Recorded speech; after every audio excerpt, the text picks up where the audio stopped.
But I think the big thing is we took a full-time position who had millions of other responsibilities that, I exaggerate, many other responsibilities, but he was a busy guy, and yet he had to go and fiddle-faddle with the complexity of VMware from day to day. And so we moved to scale, and that went away. The VMware product was extremely complicated. Updates were always nightmarish. While they would fix some things, we'd have other things, new problems arise. It felt like this is the evolution of virtual machines and where they're going.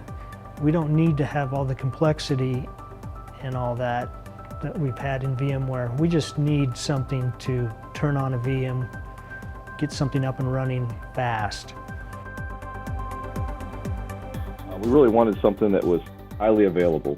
The system we were operating in VMware was kind of highly available, but as you know, if you've done your research, it's very expensive to make it highly available and redundant.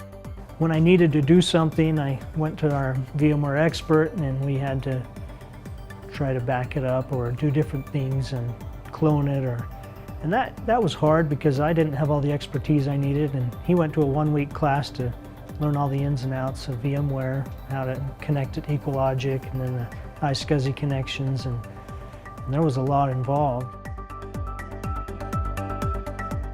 The guy that works for me, Jeremy, is a terrific infrastructure guy, but we're a small group and he has a lot of responsibilities, and I can't send him to get educated on VMware every time I turn around. And so that became kind of a challenge. How do we get the most out of this environment and do it with essentially a very small group?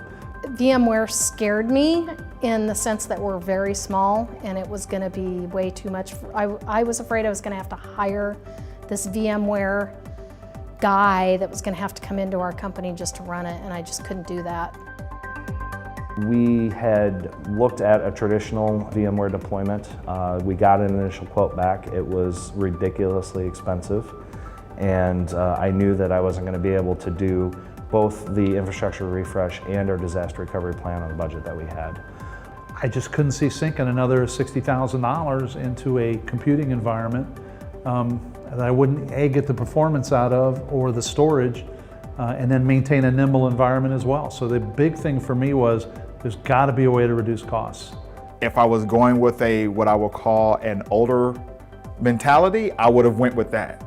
But I knew this was the new thing. Hyperconverged to me was just, that was it. And I wanted to be on the leading edge, especially in an institution where money's always going to be an issue. And if I'm buying into older technology, then I'm still behind the curve, and I want to try to lead it as much as possible, even though money's an issue. I found scale, and they were the answer. That's the old system. This is the new way to do things. I'm convinced that we don't need that complexity